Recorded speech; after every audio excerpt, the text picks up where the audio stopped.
Good morning, students of class 3rd. So today we are going to start the 13th chapter of EVS, that is sharing our feeling. Now let's start. After returning home from school, there are two people with whom I like to share all my news. They enjoy listening to my tales. Now, बच्चों, जब कभी भी हम घर आते हैं हम कितने एक्साइटेड होते हैं दिन भर की सारी घटनाओं को बताने के लिए। वैसे ही हम पढ़ने वाले एक लड़की के बारे में इस चैप्टर में, जिसका नाम है सीमा। सीमा जब अपने घर आती है तो उसके घर में सभी भी ऐसे दो लोग होते हैं जिसे वो अपने दिन भर की सारी खबरों को बताने के लिए एकदम एक्साइटेड रहती है। The first person is my nanny. She is always anxious to listen to me. She waits for me to return from school. She is quite old and often has back pains. She cannot see or hear well. Every day in the morning, Papa reads the newspaper aloud to her. She does the rest of her work herself. If someone tries to help her, she gets very upset. Though she cannot see properly, she is very fond of cutting vegetables. She says these days children do not know how to cut vegetables properly. अब सबसे पहली person कौन है? नानी। तो वो हमेशा anxious रहती है सीमा को सुनने के लिए। वो वेट करती है कि कब वो स्कूल से वापस आए। वो अब थोड़ी बूढ़ी हो गई हैं, उनको बैक पेन भी बहुत रहता है, वो ठीक से देख और सुन नहीं सकती हैं। तो रोज़ सुबह मॉर्निंग में सीमा के पापा उनके लिए न्यूज़पेपर पढ़ते हैं और बाकी का काम वो खुद करती हैं। अगर कोई उनकी हेल्प करने की कोशिश करता है तो वो बहुत उदास हो जाती हैं, जैसे कि वो ठीक से नहीं देख पाती हैं। लेकिन उनको वेजिटेबल्स कट करना बहुत पसंद है और वो बोलती हैं कि आज के टाइम में बच्चों को वेजिटेबल्स ठीक से कट करना नहीं आता है। The second person is my Ravi भैया. He lives with us. I call him Ravi भैया and he calls my parents भैया भाभी. I do not know what our relationship is but he is a very loving brother. He is always ready to answer my question. He never says I will tell you later. जो second person है वो कौन है? रवि भैया.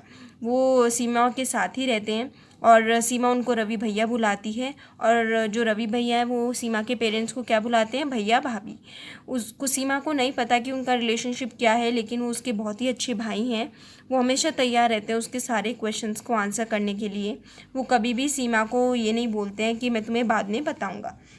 Ravi Bhaiya teaches in a college. The students of the college respect him a lot. A few of them come home to study from him. Ravi Bhaiya is very fond of listening to music and taking part in plays. He enjoys chatting with his friends and going out with them. अब रवि भैया जो है वो college में पढ़ाते हैं. जो college के स्टूडेंट्स हैं वो उनकी बहुत रिस्पेक्ट करते हैं. उसमें से कुछ उनसे घर पे भी पढ़ने आते हैं ट्यूशन. रवि भैया जो है उन्हें म्यूज़िक सुनना बहुत पसंद है, प्ले में पार्ट लेना बहुत पसंद है और फ्रेंड्स के साथ चैटिंग करना, उनके साथ बाहर जाना भी बहुत पसंद है. He has a good sense of humour and makes all of us laugh. उनका सेंस ऑफ ह्यूमर भी बहुत अच्छा है, वो सबको हंसाते रहते हैं. भैया carries a white stick when he goes out. Looking at him moving around in the house, no one can say that he cannot see. He likes to do all his work himself. If someone tries to help him against his wish, he gets angry. Whenever he needs any help, he asks for it. अब सीमा क्या बोल रही है कि भैया जो है वो अपने साथ वाइट स्टिक कैरी करते हैं जब भी वो बाहर जाते हैं. उनको देख के जैसे वो घर में भी घूमते रहते हैं, तो कोई ये नहीं कह सकता है कि वो देख नहीं सकते. उन्हें सारा काम अपने आप करना पसंद है. अगर कोई उनकी हेल्प करने की कोशिश करता है तो वो नाराज़ हो जाते हैं, गुस्सा हो जाते हैं. और लेकिन अगर उन्हें हेल्प की नीड होती है तो वो उसके लिए पूछ लेते हैं, बोल देते हैं. Some of Bhaiya's students take books from him and return them after recording them on tapes. Ravi Bhaiya listens to these tapes. भैया के कुछ स्टूडेंट्स जो हैं वो उनसे बुक्स ले लेते हैं और फिर उनको टेप्स में रिकॉर्ड करने के बाद वापस कर देते हैं. रवि भैया जो है वो ये टेप्स सुनते हैं. Bhaiya has many other books too. The pages of these books are thick and have rows of raised points dots. He reads by running his fingers on the raised dots. भैया के पास और भी books हैं. जो pages हैं इन books के वो thick हैं और उनमें रोज़ हैं. किसकी? रेस्ड पॉइंट्स मीन्स डॉट्स की. और वो कैसे पढ़ते हैं इनको? अपनी फिंगर्स रन करके उन रेस्ड डॉट्स पे. To have fun with Bhaiya, I sometimes change the place of his stick. He does get upset but never gets angry. After all, I am his favorite sister Seema. तो भैया के साथ थोड़ा फ़न करती है ये. कई बार ये उनकी स्टिक रखने की जगह को चेंज कर देती हैं. तो वो क्या बोल रही है कि कई बार भैया अपसेट हो जाते हैं लेकिन कभी गुस्सा नहीं करते हैं. आफ्टर ऑल सीमा उनकी फेवरेट सिस्टर है इसलिए. भैया recognizes not only me but all the other family members from the sound we make as we move. He can even tell whether I am happy or sad. अब सीमा क्या बोल रही है कि भैया जो है वो सिर्फ मुझे ही नहीं पहचानते बल्कि और फैमिली मेम्बर्स को भी पहचान लेते हैं, जो साउंड जैसे वो चलते हैं तो उसकी साउंड जो क्रिएट होती है तो उससे। और ही कैन इवन टेल, वो ये भी बता सकते हैं कि वो खुश हैं या दुखी हैं, मीन्स उनके घर के कोई भी मेम्बर खुश है या दुखी है। भैया finally I am in the football team, I shared my news with him, he patted me and said lovingly from today you are my football coach.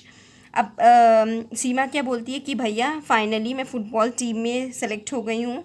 ये न्यूज़ सीमा ने शेयर की अपने भैया के साथ। तो जो भैया थी उन्होंने उसको पैट किया और बहुत प्यार से बोला कि आज से तुम मुझे फ़ुटबॉल सिखाओगी, क्योंकि सीमा क्या बन गई थी, फुटबॉल की coach. There is a special way of reading and writing for people who cannot see. It is called Braille. It is written on a thick paper by making a row of raised point dots with a pointed tool. Braille is read by running the fingers on the raised dots. एक special तरीका होता है लिखने का और पढ़ने का उन लोगों के लिए जो देख नहीं सकते, तो उसको हम क्या बोलते हैं, ब्रेल। ये एक थिक पेपर पे लिखा जाता है, क्या बना के, रो बना के रेस्ड पॉइंट्स की, डॉट्स की, किसके साथ, पॉइंटेड टूल। ब्रेल जो होता है वो कैसे पढ़ा जाता है, उसमें आप अपनी फिंगर्स को रन करते हो रेस डॉट्स पे। Let us learn about Braille. अब हम ब्रेल के बारे में पढ़ेंगे। You have seen that Ravi Bhaiya reads special types of books. How were these books made? Who first thought of these books? Let us find about it. अब आपने देखा कि रवि भैया स्पेशल टाइप की बुक पढ़ते थे, तो ये बुक्स कैसे बनी हैं, ओके और पहले किसने सोचा ये बुक्स बनाने की। अब चलिए इसके बारे में पढ़ते हैं। Louis Braille belonged to France. One day when he was 3 years old, he was playing with his father's tools. Suddenly, a pointed tool hurt his eyes. He lost his eyesight. He had no interest in studies. He did not give up. He kept thinking of different ways to read and write. Finally, found a way reading by touching and feeling. This way of reading later came to be known as the Braille script. Louis Braille कहाँ से belong करते हैं, France. एक दिन वो 3 साल के थे, तो वो अपने फादर के टूल से खेल रहे थे, तो अचानक से क्या हुआ, एक पॉइंटेड टूल उनकी आइज़ में घुस गया, जिससे उनकी चोट लग गई और जिस वजह से क्या हो गया, उनकी आईसाइट चली गई। उनका पढ़ाई में बहुत ही उनको इंटरेस्ट था, लेकिन उन्होंने कभी भी हार नहीं मानी। वो सोचते रहे अलग अलग तरीके कि कैसे वो पढ़ लिख सकते हैं, और फाइनली उन्होंने एक तरीका निकाला कि कैसे पढ़ा जा सकता है, टच करके और फील करके। तो इस तरह की रीडिंग को हम बाद में क्या बोला गया, Braille script. In this type of a script a row of raised dots are made on a thick paper because these dots are raised. They can be read by running the fingers on them. This script is based on 6 points. The Braille script has undergone many changes these days. This has made reading and writing simpler. Braille can now also be written using the computer. अब इस तरह की जो script होती है, इसमें raised dots जो होती है उनकी रो होती है, और ये किस पे बनी होती है, थिक पेपर पे। क्योंकि ये जो जैसे कि ये डॉट्स रेज्ड होती हैं, तो इनको आप रनिंग फिंगर से भी रीड कर सकते हो। ये जो स्क्रिप्ट होती है 6 पॉइंट्स पे बेस्ड होती है। ब्रेल स्क्रिप्ट में बहुत चेंजेस आए हैं आज के टाइम में। ये कैसे पढ़ी जा सकती है, इसने एक और चीज़ बहुत आसान कर दी है कि रीडिंग और राइटिंग सिंपलर बना दिया है। ब्रेल जो है वो आज के टाइम में कंप्यूटर में भी लिखी जा सकती है। So children, go through this chapter once and thank you children.